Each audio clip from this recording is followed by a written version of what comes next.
Hello students, स्वागत है आप सभी का फिगमोंग साइंस एकेडमी के यूट्यूब चैनल पर।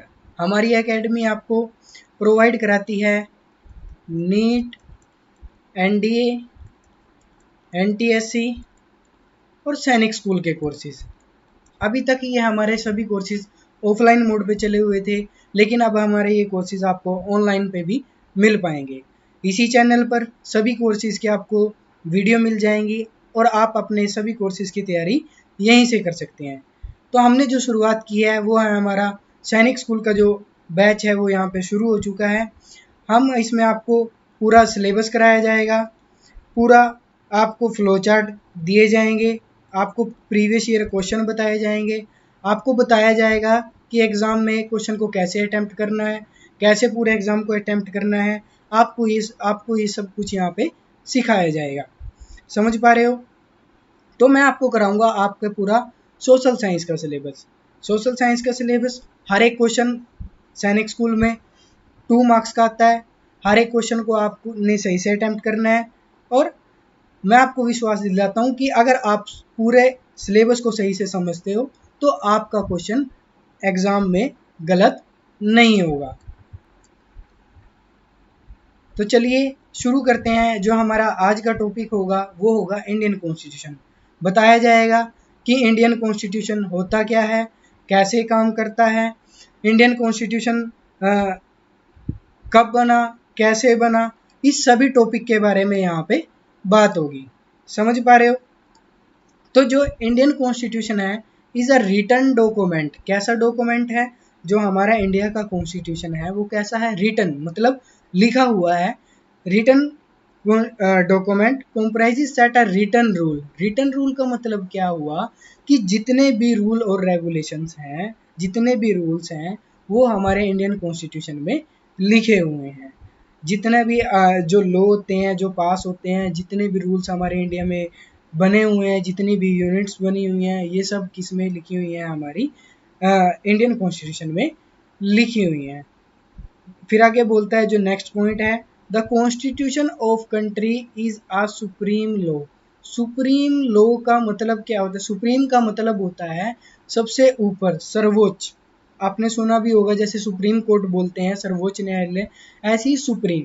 सुप्रीम का मतलब ये हुआ कि जो इंडियन कॉन्स्टिट्यूशन है वो सबसे बड़ा है। कोई भी पर्सन, कोई भी यूनिट, कोई भी ग्रुप उससे ऊपर नहीं है। सुप्रीम जो हमारा है कॉन्स्टिट्यूशन है। कॉन्स्टिट्यूशन की बात हम सबको मानी होगी, कॉन्स्टिट्यूशन के अकॉर्डिंग हम सबको चलना होगा।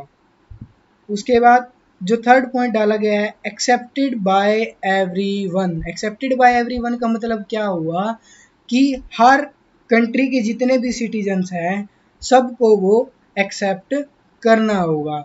उनकी सबकी जो भी एक्शंस होंगे, जो भी रिएक्शंस होंगे, वो सब किसके अकॉर्डिंग होंगे? इंडियन कॉन्स्टिट्यूशन के अकॉर्डिंग होंगे। इंडियन कॉन्स्टिट्यूशन के हिसाब से वो गलत नहीं होना चाहिए। तो क्या है इंडियन कॉन्स्टिट्यूशन? इंडियन कॉन्स्टिट्यूशन एक रिटन डॉक्यूमेंट है जिसमें हमारे सभी के सभी रूल रेगुलेशंस लिखे हुए हैं, जिसके अकॉर्डिंग हमारा कंट्री या हम सब चलते हैं। समझ गए हो? फिर जो नेक्स्ट टॉपिक आता है वो आता है हमारे पास रोल ऑफ इंडियन कॉन्स्टिट्यूशन या role of constitution. Role of constitution का मतलब ये हुआ कि जो ये कॉन्स्टिट्यूशन बना हुआ है या जो कॉन्स्टिट्यूशन बनाया गया है तो इसका रोल क्या है, इसको इसकी हमें क्या जरूरत पड़ी, क्यों बनाया गया है इसको। तो इसमें ये हमें बताएगा इसके कुछ क्या इसके रोल हैं। जैसे it provide the framework. Framework provide कराता है ये हमें। क्या प्रोवाइड कराता है? फ्रेमवर्क। फ्रेमवर्क का मतलब क्या हुआ कि कोई भी कंट्री या कोई भी कंट्री काम करती है तो उसको एक फ्रेमवर्क प्रोवाइड कराता है कि ये काम किस तरीके से करना होगा, कितना ये सही है और कितना ये गलत है। तो ये हमें क्या प्रोवाइड कराता है? एक फ्रेमवर्क प्रोवाइड कराता है। It define it define powers, duties और लिमिट्स। पावर, ड्यूटीज और लिमिट्स। पावर का मतलब क्या हुआ कि ये डिफाइन करता है कि किस पर्सन के पास, किस यूनिट के पास कितना पावर होगा। ये बताता है हमें कि उस पर्सन या उस यूनिट की क्या ड्यूटीज़ होंगी, उसको क्या क्या काम करने होंगे। और उसके बाद वो बताता है उसकी लिमिट्स। लिमिट्स का मतलब ये हुआ कि ये हमें बताएगा कि जो उसको पावर्स या जो उसको ड्यूटीज़ हैं वो उसको कितना यूज़ कर सकता है, उसकी पावर्स का कितना यूज़ कर सकता है। ऐसा तो नहीं हो कि वो अपनी पावर्स का इलीगल यूज़ करने लग जाए। तो जैसे पुलिस है, जैसे हमारी गवर्नमेंट है, एमपी एमएलए हैं, ये जितने भी हमारे इसमें रोल प्ले करते हैं कि इनकी पावर्स क्या है, इनकी ड्यूटीज़ क्या है और उसकी लिमिट्स क्या है। चाहे इसमें कोई सिटीजन भी है, सिटीजन किस लिमिट तक रह सकता है, किस लिमिट तक काम कर सकता है, किस लिमिट तक अपनी पावर का यूज़ कर सकता है। समझ पा रहे हो? उसके बाद हमारा जो थर्ड पॉइंट होगा वो होगा tell the right of citizen. Tell the right of citizen का मतलब ये हुआ कि इंडियन कॉन्स्टिट्यूशन बताता है कि जो सिटीजन है, हमारे कंट्री में रहने वाले लोग हैं, उनके क्या क्या राइट हैं। ऐसा तो नहीं है कोई कोई पर्सन आपका एक्सप्लॉयटेशन कर जाए, ठीक है, या गवर्नमेंट आपको प्रेस करने की कोशिश करे, आपको दबाने की कोशिश करे। तो वो बताता है कि हमारे सिटीजन्स के क्या क्या राइट्स हैं। जैसे इसमें एक आ जाता है इसके अंदर ही, जो मैं आपको बोलूँ, फंडामेंटल राइट। फंडामेंटल राइट आप सबने सुने होंगे कि फंडामेंटल राइट्स हमें प्रोवाइड हमारे इंडियन कॉन्स्टिट्यूशन ने हमें दिए हैं, इसका हम यूज़ करते हैं, ठीक है। इसके जो हमारे जो फंडामेंटल राइट है वो 6 होते हैं। इसके ऊपर भी एक अलग से चैप्टर होगा, उसमें समझाया जाएगा कि फंडामेंटल राइट्स होते क्या हैं, किस तरीके से ये काम करते हैं, इनकी क्या क्या लिमिटेशंस हैं, ये सब हमें बताया जाएगा। मैं आपको बताऊंगा नेक्स्ट चैप्टर में। इसके अलावा अगर आपको कोई भी टॉपिक ना समझ में आए, कोई भी डाउट रहता है, आप कमेंट बॉक्स में आप मुझे बता सकते हैं ताकि मैं आपके ये सभी डाउट्स क्लियर कर सकूं। तो चलिए नेक्स्ट टॉपिक पे चलते हैं।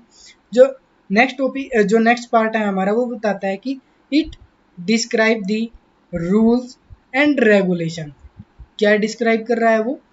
रूल और रेगुलेशन, कि हमारे क्या क्या रूल हैं, हमें क्या क्या रूल्स को फॉलो करना होगा, किस किस रूल को हम नहीं तोड़ सकते, किस रूल का कितना बेनिफिट है, ये सभी हमें क्या बताता है, इंडियन कॉन्स्टिट्यूशन बताता है। अगर हम उन रूल्स को फॉलो नहीं करेंगे तो हमें क्या पनिशमेंट मिलेगा, उन रूल्स को फॉलो करना जरूरी क्यों है, ये सभी का सभी कौन बताता है, इंडियन कॉन्स्टिट्यूशन हमें बताता है। उसके बाद हमारे पास नेक्स्ट पॉइंट आता है, all democratic countries their own constitution, कि सभी की सभी डेमोक्रेटिक कंट्रीज का खुद का कॉन्स्टिट्यूशन है। सभी की सभी डेमोक्रेटिक कंट्री कॉन्स्टिट्यूशन के हिसाब से चलती हैं, उनका फ्रेमवर्क है, उनकी पावर, ड्यूटी और लिमिट्स हैं, उनके सिटीजन को राइट्स मिले हुए हैं, वहाँ के रूल रेगुलेशंस, ये सभी का सभी किस में लिखा होता है, कॉन्स्टिट्यूशन में लिखा होता है। और सभी डेमोक्रेटिक कंट्रियाँ कॉन्स्टिट्यूशन के हिसाब से काम करती हैं। चलिए जो हमारा अगला पॉइंट है, हमारा अगला पॉइंट जो हमारा अगला टॉपिक है वो है पावर या basic rules of given by Indian constitution, कि हमारे जो बेसिक रूल हैं कुछ जो इंडियन कॉन्स्टिट्यूशन ने दिए हैं वो मैं आपको बता दूंगा। आपको कुछ कुछ समझ में आ जाएगा कि इंडियन कॉन्स्टिट्यूशन आखिर है क्या। जैसे इसमें हमारा फर्स्ट पॉइंट है power of elect government. Indian constitution हमें एक रूल देता है, प्रोवाइड कराता है कि पावर ऑफ इलेक्ट गवर्नमेंट, कि क्या करना होगा हमें, हमारे यहाँ पे जो भी गवर्नमेंट होगी, जो भी हमारे लिए काम करेगी, उसको हम क्या कर सकते हैं, इलेक्ट कर सकते हैं। क्या कर सकते हैं? इलेक्ट। अब वो इलेक्ट करने की प्रोसेस कैसी होती है? इलेक्शन प्रोसेस, जिसमें डायरेक्ट इलेक्शन प्रोसेस भी आता है और इनडायरेक्ट इलेक्शन प्रोसेस भी आता है। डायरेक्ट इलेक्शन प्रोसेस मतलब डायरेक्ट इलेक्शन प्रोसेस ये हुआ जिसमें हम लोग खुद वोट करते हैं। जैसे पीएम के इलेक्शन होते हैं, सीएम के इलेक्शन होते हैं, ये सब। एक होता है इनडायरेक्ट इलेक्शन प्रोसेस। इनडायरेक्ट तरीके से कैसे? जैसे मैं आपको बता दूं कि प्रेसिडेंट के इलेक्शन होते हैं। प्रेसिडेंट के इलेक्शन में हम सब लोग वोट नहीं करते, उसमें एमपीज वोट करते हैं, उसको क्या बोला जाता है? Indirect election process. तो जो हमारा इंडियन कॉन्स्टिट्यूशन है वो हमें क्या रूल देता है कि हम क्या कर सकते हैं, गवर्नमेंट को इलेक्ट कर सकते हैं। उसके बाद हमारा जो नेक्स्ट पॉइंट है वो है लिमिटेशंस। लिमिटेशंस भी हमारा जो कॉन्स्टिट्यूशन है वो हमें बताता है, हमें ये रूल प्रोवाइड कराता है कि हम क्या कर सकते हैं, लिमिटेशंस को बता सकते हैं, लिमिटेशंस को देख सकते हैं। उसके बाद जो हमारा नेक्स्ट जो पॉइंट है वो है फंडामेंटल राइट। फंडामेंटल राइट मैंने अभी आपको बताया कि 6 फंडामेंटल राइट हमारे पास है। 6 फंडामेंटल राइट में राइट टू फ्रीडम हो गया, राइट टू इक्वलिटी हो गया, ये सब इस तरह के हमारे पास 6 फंडामेंटल राइट है। नेक्स्ट चैप्टर में मैं आपको पूरा एक्सप्लेन कर दूंगा कि ये फंडामेंटल राइट है क्या और किस तरीके से काम करते हैं। तो 6 फंडामेंटल राइट हमें दिए हुए हैं हमारे इंडियन कॉन्स्टिट्यूशन ने। उसके बाद नेक्स्ट पॉइंट है हाउ रूलर्स आर चूजन। तो हमारा जो इंडियन कॉन्स्टिट्यूशन है वो हमें बताता है कि हमें अपने जो रूलर है, हमारी गवर्नमेंट है, उसको इलेक्ट कैसे करना है। कैसे इलेक्ट करते हैं हम उसको? इलेक्शन प्रोसेस से। कैसे इलेक्ट करते हैं? इलेक्शन प्रोसेस से हम अपना जो उसको हम क्या करते हैं, अपने गवर्नमेंट को, अपने जो रिप्रेजेंटेटिव होते हैं उसको क्या करते हैं, इलेक्ट करते हैं। समझ पा रहे हो? समझ गए हो कि कुछ बेसिक रूल्स हमारे इंडियन कॉन्स्टिट्यूशन ने दिए हुए हैं हमें। तो इलेक्शन प्रोसेस जो मैंने इसमें बताया कि हम अपने रूलर्स को कैसे इलेक्ट करते हैं। तो इसके बाद हमारा जो नेक्स्ट टॉपिक होगा, जो नेक्स्ट टॉपिक है वो मैं आपको बताऊंगा। इसमें हम देखेंगे कि जो हमारा जो कॉन्स्टिट्यूशन बना है, जो हमारा इंडियन कॉन्स्टिट्यूशन रेडी हुआ है, उसका हिस्टोरिकल बैकग्राउंड क्या रहा है, मतलब वो कैसे तैयार हो पाया है, कैसे वो बन पाया है, कौन कौन लोग उसके पीछे थे, किस तरह की उसकी प्रोसेस रही। तो इसकी सबसे पहले जो शुरुआत होती है वो होती है 1928। 1928 से इसकी शुरुआत होती है।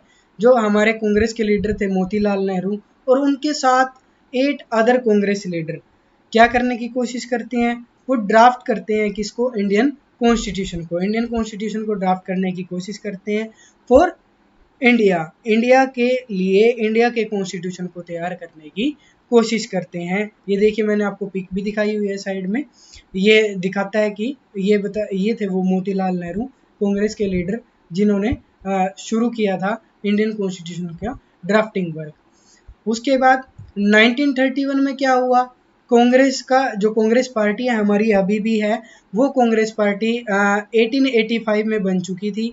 1885 में A.O. ह्यूम ने उसको बनाया था। तो ये पार्टी इंडिया के इंडिपेंडेंस होने से पहले की पार्टी है और 1885 से कंट्री के लिए, इंडिया के लिए काम कर रही है। तो 1931 में कांग्रेस का एक सेशन हुआ कराची में। कराची में उन्होंने क्या किया, एक रेजोल्यूशन पास कर दिया। रेजोल्यूशन का मतलब क्या होता है कि उन्होंने एक रेजोल्यूशन पास कर दिया, मतलब एक हम बोल सकते हैं खुद का एक जिसके ऊपर उनको काम करना है वो उन्होंने पास कर दिया। जैसे मतलब उन्होंने इसमें क्या देखना चाहते थे, वो रेजोल्यूशन क्या था, constitution of independent India look like, वो चाहते थे, वो पता लगाना चाहते थे, वो देखना चाहते थे, वो ऐसा ड्राफ्ट तैयार करना चाहते थे कि इंडिपेंडेंस के बाद जो इंडिया है वो कैसा दिखेगा, उसका कॉन्स्टिट्यूशन कैसा होगा, इंडिया का कॉन्स्टिट्यूशन कैसा होगा, कैसा दिखेगा इंडियन कॉन्स्टिट्यूशन, कैसा उसका फ्रेमवर्क होगा, किस तरह के उसके अंदर रूल्स होंगे, किस तरह से वो काम करेगा। तो ये प्रोसेस क्या है, हमारी हिस्टोरिकल प्रोसेस है इंडियन कॉन्स्टिट्यूशन के शुरू होने की, बनने की। ठीक है। उसके बाद जो हमारा नेक्स्ट टॉपिक आता है वो आता है वो कि कॉन्स्टिट्यूशन बना कैसे, उसका जो कॉन्स्टिट्यूशन असेंबली है उसने किस तरह से काम किया। मैं आपको बताता हूँ कॉन्स्टिट्यूशन असेंबली बेसिकली है क्या, कि कॉन्स्टिट्यूशन को बनाने के लिए एक असेंबली बनाई गई, कुछ लोगों का एक ग्रुप बनाया गया जिसको कॉन्स्टिट्यूएंट असेंबली बोला गया। इस असेंबली ने क्या किया, कॉन्स्टिट्यूशन को रेडी किया। जो ये कॉन्स्टिट्यूशन असेंबली थे, जो इसके जो प्रेसिडेंट बनाए गए थे वो कौन थे, डॉक्टर राजेंद्र प्रसाद। डॉक्टर राजेंद्र प्रसाद को इसका प्रेसिडेंट बनाया गया, हेड बनाया गया। ठीक है। तो जो ये कॉन्स्टिट्यूएंट असेंबली बनी, ये कैसी थी, एक इलेक्टेड रिप्रेजेंटेटिव बॉडी थी। कैसी थी, इलेक्टेड, जैसे हम इलेक्शन के लिए अपने रिप्रेजेंटेटिव को इलेक्ट करते हैं इलेक्शन में खुद के लिए, ऐसे ही कॉन्स्टिट्यूशन को बनाने के लिए रिप्रेजेंटेटिव्स को क्या किया गया, इलेक्ट किया गया। तो जो इस असेंबली के इलेक्शन हुए वो इलेक्शन कराए गए जुलाई 1946 में। इलेक्शन कराए गए असेंबली के लिए कब, 1946 में। इलेक्शन होने के बाद जो भी रिप्रेजेंटेटिव इलेक्ट हुए उन्होंने अपना जो फर्स्ट मीटिंग है वो किया 9 दिसंबर 1946 को। 9 दिसंबर 1946 डेट याद रखना, एग्जाम में आ सकती है कि कॉन्स्टिट्यूएंट असेंबली का जो फर्स्ट मीटिंग हुआ था वो हुआ था 9 दिसंबर 1946 को। ठीक है, इसमें लगभग 299 मेंबर्स थे। कितने मेंबर्स थे? 299 मेंबर्स जो इंडियन कॉन्स्टिट्यूशन को तैयार करने में लगे हुए थे। आपको पता है कि जो ये इलेक्शन हुआ 1946 में, जो ये प्रोसेस हुई कॉन्स्टिट्यूशन बनने की 1946 में शुरू हुई, लेकिन क्या होता है 1947 में इंडिया और इंडिया का पार्टीशन हो जाता है, उसका एक अलग पार्ट निकल जाता है, वो है पाकिस्तान। तो उसमें से कुछ मेंबर पाकिस्तान में चले गए, लेकिन जो लगभग अमाउंट है वो है जो लगभग जितने इसमें लोग जुड़े हुए थे वो थे 299 अप्रोक्सीमेटली आप 300 इसको बोल सकते हो। ठीक है, तो फिर क्या होता है, ये सभी लोग इंडियन कॉन्स्टिट्यूशन का प्रोसेस शुरू होता है कि 299 मेंबर्स अलग अलग कंट्री में जाते हैं, वहाँ के कॉन्स्टिट्यूशन को रीड करते हैं, वहाँ से उनको जो भी अच्छा लगता है वो इस कंट्री के लिए ले आते हैं। यहाँ पे उसमें क्या होता है, डिबेट होता है उन सेशंस में। टोटल जो इंडियन कॉन्स्टिट्यूशन के लिए जो सेशंस हुए हैं वो 11 सेशन हुए हैं, 11 मीटिंग्स हुई हैं। 11 सेशन में जो हमारे जो मेंबर्स फॉरेन गए थे, उन्होंने जो वहाँ के कॉन्स्टिट्यूशन को रीड किया था, वहाँ से जो भी अच्छा लगा था यहाँ लेके आए थे। यहाँ पे उस मैटर पे डिबेट हुई, क्या ये रूल्स, क्या ये राइट हमारी कंट्री के लिए सही है या नहीं है, क्या ये हमारी कंट्री में बेनिफिशियल रह पाएंगे। जो हमारी कंट्री के लिए सही रहा, अच्छा रहा, उसको हमने अपने इंडियन कॉन्स्टिट्यूशन में रख लिया, और अदरवाइज जो चीज़ें हमारे कॉन्स्टिट्यूशन के हिसाब से, हमारी कंट्री के हिसाब से सही नहीं रह पाई, उसको क्या कर दिया गया, नेगलेक्ट कर दिया गया, बाहर कर दिया गया। तो इंडियन कॉन्स्टिट्यूशन पूरा कम्प्लीटली तैयार होकर एडोप्ट कर लिया गया था 26 नवंबर 1949 को। जैसे आप नीचे आपको ये इमेज दिखाई दे रही होगी, इसमें डॉक्टर भीमराव रामजी अम्बेडकर जो हमारे कॉन्स्टिट्यूशन असेंबली के प्रेसिडेंट थे, डॉक्टर राजेंद्र प्रसाद, उसको क्या मतलब वो दिखाई दे रहे हैं कि उन्होंने उसको वो जो कॉन्स्टिट्यूशन है वो दिया है। ठीक है, वो एडोप्ट हो चुका है हमारा इंडियन कॉन्स्टिट्यूशन। इसमें आपको थोड़ा कहीं पे आप वो ना हो जाना, आप समझ लो कि दो तरह की असेंबली थी, एक तो कॉन्स्टिट्यूएंट असेंबली था और एक था ड्राफ्टिंग कमेटी। ड्राफ्टिंग कमेटी जिसके चेयरमैन थे डॉक्टर भीमराव रामजी अम्बेडकर। समझ गए? डॉक्टर भीमराव रामजी अम्बेडकर इसके ड्राफ्टिंग कमेटी के चेयरमैन थे, जिन्होंने इंडियन कॉन्स्टिट्यूशन को ड्राफ्ट किया था। क्या किया था? इंडियन कॉन्स्टिट्यूशन को ड्राफ्ट किया था। ड्राफ्ट करने का मतलब क्या हुआ कि उसको सीक्वेंस में लगा के उसका एक तैयार करके दिया था हमें। वो सारा मटेरियल तो आ गया था, सारे रूल रेगुलेशन तो डिसाइड हो चुके थे, लेकिन डॉक्टर भीमराव रामजी अम्बेडकर भी एक कॉन्स्टिट्यूशन असेंबली के 299 मेंबर में से एक मेंबर थे, और उन्होंने इंडियन कॉन्स्टिट्यूशन को ड्राफ्ट करके दिया। तो 26 नवंबर 1949 को ये ड्राफ्ट हो चुका है। तो हम इसको इफेक्ट में लेके आते हैं 26 जनवरी 1950 को, जिसको हम रिपब्लिक डे सेलिब्रेट करते हैं। क्या सेलिब्रेट करते हैं? Republic day. रिपब्लिक डे के टाइम पे ही इंडियन कॉन्स्टिट्यूशन क्या हुआ था, इफेक्ट में आया था, इसीलिए इंडियन कॉन्स्टिट्यूशन रिपब्लिक डे मनाया जाता है। तो चलिए, जो हमारा इसके बाद नेक्स्ट टॉपिक होगा कि जो हमारा ये इंडियन कॉन्स्टिट्यूशन तैयार हुआ है, इसके ऊपर किस चीज़ का इफेक्ट पड़ा, ये थॉट्स आए कहाँ से, इंडियन कॉन्स्टिट्यूशन को बनाना, कॉन्स्टिट्यूशन के अंदर क्या क्या होगा, ये सब जो प्रोसेसेस हैं, ये थॉट है, ये थिंकिंग है, ये हमारे पास आई कहाँ से। देखिए क्या होता था कि इंडिया से पहले वर्ल्ड के अलग अलग पार्ट में रेवोल्यूशंस हो रहे थे, लोग रेवोल्यूट कर रहे थे, वो एक सही तरह का कंट्री चाहते थे। तो हमारी कंट्री में तो ब्रिटिश रूल था, ब्रिटिश कंट्रोल था उस टाइम पे। तो उससे पहले इंडिया के अलग अलग जो वर्ल्ड है उसके अलग अलग पार्ट में क्या हो रहा था, ये जो कॉन्स्टिट्यूशन की डिमांड, ये डेमोक्रेसी, ये रूल रेगुलेशन, इन सब का जो डिमांड थी वो पहले से ही थी। तो क्या हुआ, फ्रेंच रेवोल्यूशन जो बहुत पहले हुआ था, बहुत फेमस था। फ्रांस में जो रेवोल्यूट हुआ, वहाँ का जो कॉन्स्टिट्यूशन सिस्टम था, वहाँ का जो गवर्नमेंट था, जो ये थॉट्स क्या हुए, स्प्रेड हुए, पहले पूरे यूरोप में स्प्रेड हुए, यूरोप के बाद वो एशिया तक आए। तो इससे ही जब एशिया तक आए तो हमारे यहाँ के लीडर्स के लीडर्स तक वो पहुंच पाए, जो हमारी कंट्रीज़ के मेन लीडर्स थे, उनके अंदर ये थॉट प्रोसेस आई और उन्होंने भी अपना कॉन्स्टिट्यूशन तैयार करने का जो उसके अंदर जो थॉट हुआ, एंटर किया, उन्होंने ये सब सोचा। तो इसके अलावा फ्रेंच रेवोल्यूशन के अलावा पार्लियामेंट्री डेमोक्रेसी इन ब्रिटेन, कि ब्रिटेन के अंदर जो पार्लियामेंट की डेमोक्रेसी है वो सिस्टम, जो रशिया के अंदर रेवोल्यूशन हुए, सोशलिस्ट रेवोल्यूशन हुए, उनका इफेक्ट भी हमारे यहाँ पे आया, और इफेक्ट यहाँ पे आया तो हमारे लोग भी उनसे इंस्पायर हुए, उन्होंने इंडियन कॉन्स्टिट्यूशन। उसके बाद bill of rights of USA, US में जो भी रेवोल्यूट हुआ, जो उनके राइट्स हैं बिल के, इन सब का इफेक्ट भी क्या हुआ, इंडियन कॉन्स्टिट्यूशन के ऊपर पड़ा है।